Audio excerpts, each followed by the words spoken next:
Everyone, welcome back to my channel. সবাইকে জানাই শুভ শারদিয়া এবং মহাসপ্তমীর অনেক অনেক শুভেচ্ছা। সকাল থেকে তেমনভাবে কিছুই করা হয়নি। বাবা হঠাৎ করে এসে বলল রেডি হতে। আমরা তিনজন রেডি হয়ে বাবার গাড়িতে চড়ে বেরিয়ে পড়েছি রাত 10টার সময় ঠাকুর দেখতে। প্রথমে এই প্যান্ডেলটি দর্শন করলাম এবং চলে গেলাম ভিতরে মাকে দর্শন করতে। মায়ের মুখখানি খুব মিষ্টি। তারপরে সেখান থেকে আরেকটি প্যান্ডেলে চলে গেলাম। সেখানকার কনসেপ্ট আমার খুবই ভালো লেগেছে। আমাদের স্বাধীনতা সংগ্রামী তাদের নিয়ে এই প্যান্ডেলটি গড়ে উঠেছে। বিশেষ করে আমার এখানে পছন্দ হয়েছে মায়ের প্রতিমা, যা ভারত মাতার রূপে এখানে দেখানো হয়েছে। খুবই সুন্দর ছিল এই প্যান্ডেলটি।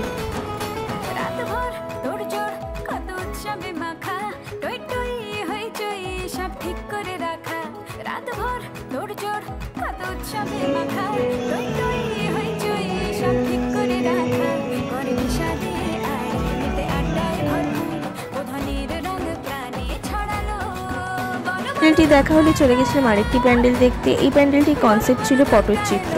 রাস্তার দুধারে খুব সুন্দর সুন্দর আঁকা এবং মূর্তি দিয়ে প্যান্ডেলটি তৈরি হয়েছিল। পর দেখে নিলাম আরেকটি প্যান্ডেল, যার বিষয় ছিল প্রকৃতি, গাছপালা এইসব।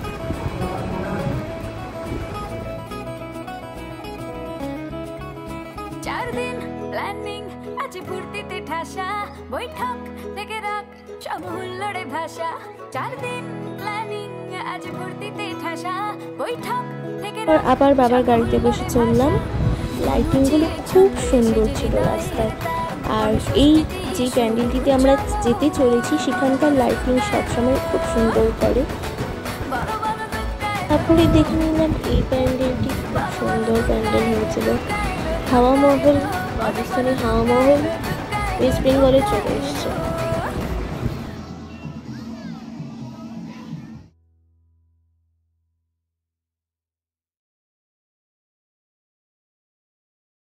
প্যান্ডেলের থেকে আমার বেশি পছন্দ হয়েছিল মায়ের প্রতিমা।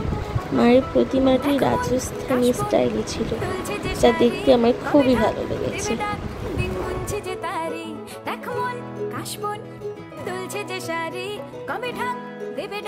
চলে এলাম আরেকটি প্যান্ডেল দেখতে, যার কনসেপ্ট ছিল স্বপ্নময়ী।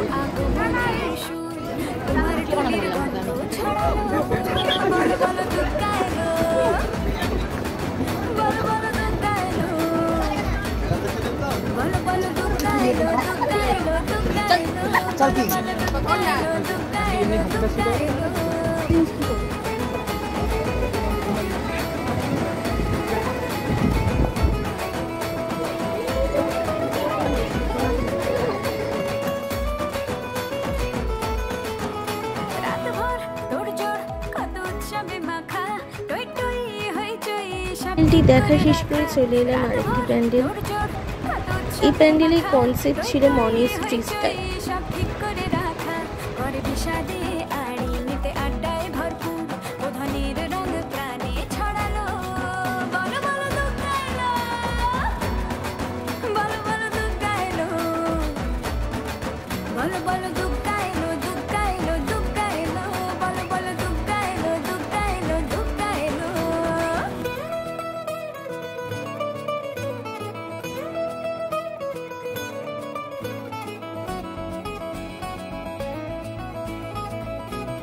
তারপরে খেয়ে নিলাম একটু মকটেল। আমার বাবা বললো আমার লিমকারও ফটো তোল। তারপরে লাইটিং দেখতে দেখতে ফিরলাম বাড়িতে।